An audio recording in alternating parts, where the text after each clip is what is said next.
Good morning students and welcome to my YouTube channel study for success. आज का हमारा topic है stages of development अर्थात विकास की अवस्थाएं। देखिए, विकास की अवस्थाएं क्या होती हैं। प्रत्येक मनुष्य जन्म से लेकर मृत्यु तक विकास की कई अवस्थाओं से होकर गुजरता है, जिससे उसके शारीरिक विकास के साथ साथ उसका सामाजिक, मानसिक, चारित्रिक, संवेगात्मक एवं भाषाई विकास निरंतर होता रहता है। ये सभी विकास उसके विभिन्न आयु स्तरों पर भिन्न भिन्न रूप में होते हैं। अर्थात बालक में ये सभी विकास उसकी आयु के आधार पर होते हैं। इन आयु स्तरों को ही हम विकास की अवस्थाएं कहते हैं।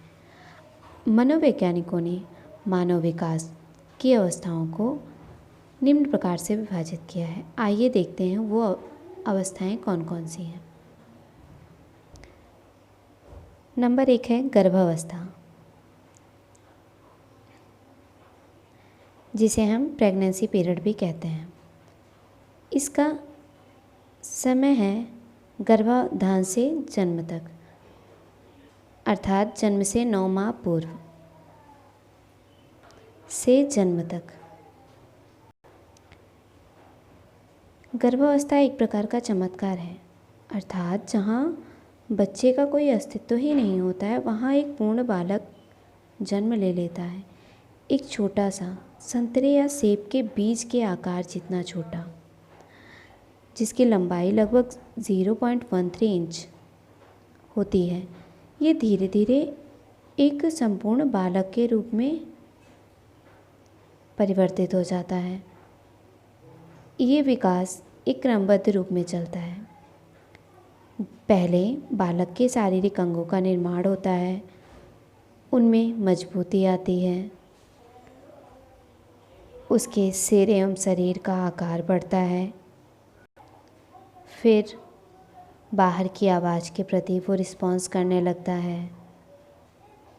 इस प्रकार उसके सभी अंगों का पूर्णतया विकास होता है और वह एक संपूर्ण बालक के रूप में जन्म लेता है। दूसरा है शैशवावस्था, जिसे हम इन्फेंसी पीरियड कहते हैं। इसकी अवधि है जन्म से 2 वर्ष। देखिए, इस अवस्था में बच्चा पूर्णतया अपने माता पिता पर निर्भर करता है।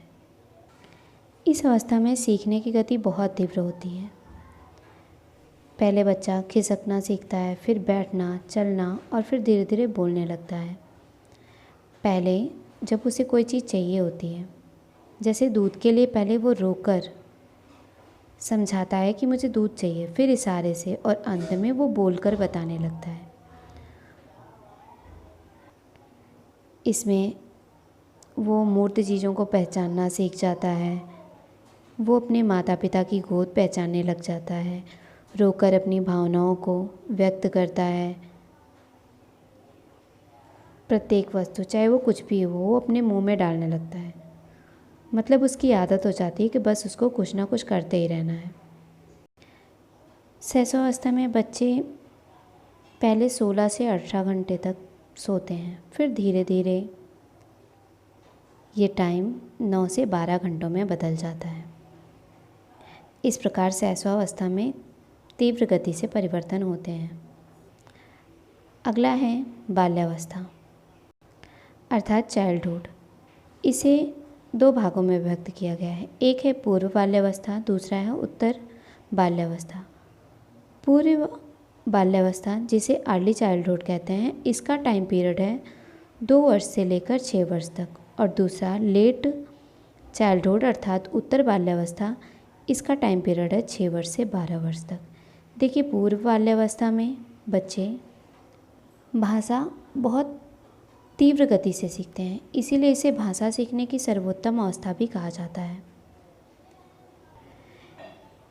इस अवस्था में बालकों का बाहरी जुड़ाव होने लगता है, उनमें अनुकरण एवं दोहराने की प्रवृत्ति होने लगती है।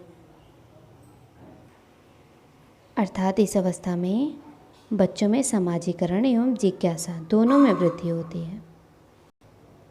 उत्तर बाल्यावस्था, अर्थात 6 वर्ष से 12 वर्ष तक के बालक, इनमें प्रायः बौद्धिक, नैतिक, सामाजिक एवं तर्कशीलता का विकास होता है। इस अवस्था में बच्चों में पढ़ने में रुचि आती है, उनकी स्मरण क्षमता का विकास होता है। अब वो बालक समूह में खेलने लगते हैं। अपने ही समान अर्थात समलैंगिक व्यक्ति को ही मित्र बनाना, समूह में खेलना, समूह में रहना, जीवन संबंधी अनुशासन एवं नियमों को सीखना, उसकी महत्ता को समझना, घूमना, इन सभी प्रवृत्तियों का विकास होता है। अब बालक एक खोजी दृष्टिकोण वाला बालक बन जाता है। अगला है किशोरावस्था अर्थात एडोलसेंस। इसकी अवधि होती है 12 वर्ष से 18 वर्ष तक। यह एक अत्यंत ही जटिल अवस्था होती है। इसमें बालकों में शारीरिक संरचना के साथ साथ उनमें संवेगात्मक परिवर्तनों का भी तीव्र गति से विकास होता है, क्योंकि ये वो समय होता है जिसमें बालक बाल्यावस्था से परिपक्वता की ओर बढ़ रहा होता है। इसमें बालकों एवं बालिकाओं की लंबाई एवं भार दोनों में वृद्धि होती है। जहाँ बालिकाओं में 12 से 14 वर्ष की आयु में तीव्र गति से वृद्धि होती है, वहीं ये वृद्धि बालकों में 14 से 18 वर्ष की आयु में होती है। अब बालकों में थोड़ा स्वयं का भाव आ जाता है। वो जानने की कोशिश करते हैं कि मैं कौन हूँ, क्या हूँ, मैं भी कुछ हूँ। ऐसी भावनाओं का विकास होने लगता है। उनकी स्मरण शक्ति बढ़ती है। अब वो मित्र बनाने की प्रवृत्ति उनमें ज़्यादा तीव्र गति से होती है। उनके सामाजिक संबंधों में वृद्धि होती है। इस अवस्था में कुछ बालक नशा या अपराध जैसी चीज़ों के भी शिकार हो जाते हैं। इसीलिए ऐसा माना जाता है कि ऐसी अवस्थाओं में शिक्षकों, मित्रों एवं अभिभावकों की सलाह की आवश्यकता पड़ती है। अगला है प्रौढ़ावस्था अडल्टहुड। इसे भी दो प्रकार की अवस्थाओं में बांटा गया है। एक है युवा प्रौढ़ावस्था, दूसरा है परिपक्व प्रौढ़ावस्था। युवा प्रौढ़ावस्था की अवधि है 18 वर्ष से 40 वर्ष तक। इसकी ऐसी कोई निश्चित उम्र सीमा नहीं होती है, फिर भी इस अवस्था को 18 वर्ष से 40 वर्ष तक माना गया है। यह अवस्था मानव विकास में एक निश्चित परिपक्वता ग्रहण करने से प्राप्त होती है। एक अस्थायित्व आता है, समझदारी विकसित होती है। अर्थात युवा प्रौढ़ावस्था में बालक परिपक्व हो चुका होता है। अगली अवस्था है परिपक्व प्रौढ़ावस्था, जिसे 40 वर्ष से 65 वर्ष की आयु तक माना गया है।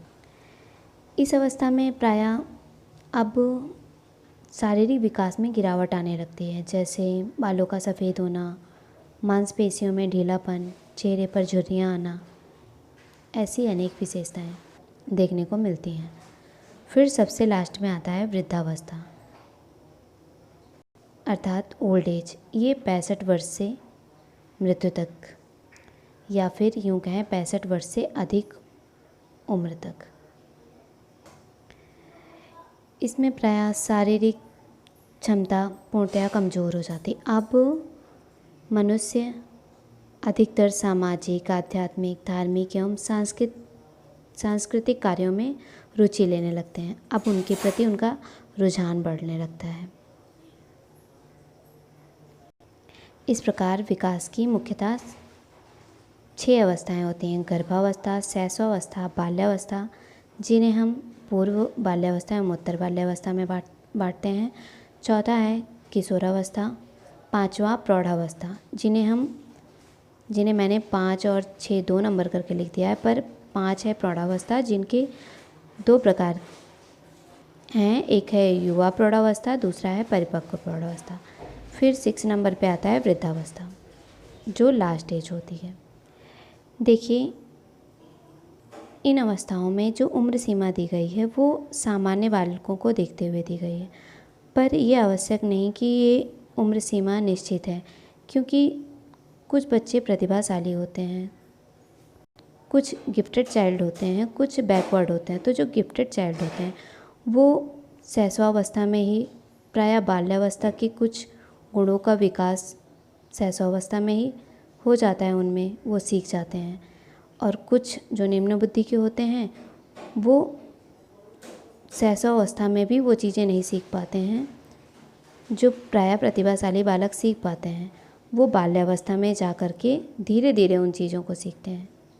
अर्थात कुशाग्र बुद्धि वाले बालक शीघ्र गति से विकास की ओर अग्रसर होते हैं और निम्न बुद्धि वाले बालक विकास की प्रायः धीमी होती है। इस प्रकार आज की हमारी ये क्लास समाप्त होती है। Thanks for watching.